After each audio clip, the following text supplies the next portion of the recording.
បាទបងប្អូនអរគ្នាដោយសារតែនៅខាងខេត្តមណ្ឌលគិរីរបស់យើងនេះមានស្ថានភាពត្រជាក់ខុសពីខេត្តផ្សេងហើយម្យ៉ាងបងប្អូនជាដើមភេទតិចនៅខេត្តមណ្ឌលគិរីគឺគាត់មានភាពច្នៃប្រឌិតមែនទែនគឺគាត់បានសាងសង់ផ្ទះបែបស្នូកអណ្ដើកនេះបាទហើយគាត់សាងសង់នឹងពិសេសត្រង់ថាចេះបងប្អូនគាត់អាចសម្រាកនៅខាងក្នុងនេះសងខាងហើយទលាយល្អផ្ទះហើយគាត់មានដាក់ជា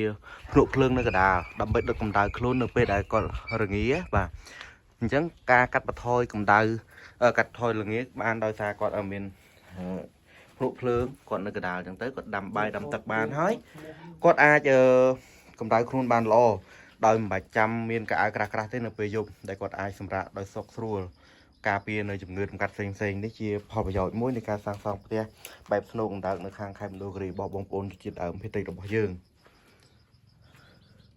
ក៏សូមបញ្ជាក់ថាទីតាំងផ្ទះមួយនេះគឺស្ថិតនៅក្នុងភូមិពូតាំងសង្កាត់រមនីក្រុងសែននរមខេត្តមណ្ឌលគិរីដែលពុកម៉ែបងប្អូនអញ្ជើញមកលេងកំសាន្តនៅខេត្តមណ្ឌលគិរីអាចមកទស្សនាក៏ដូចជាសូមពួកគាត់ថតរូបលេងកំសាន្តក៏ដូចជាមានការរាំលេងជាមួយនឹងបែបប្រពៃណី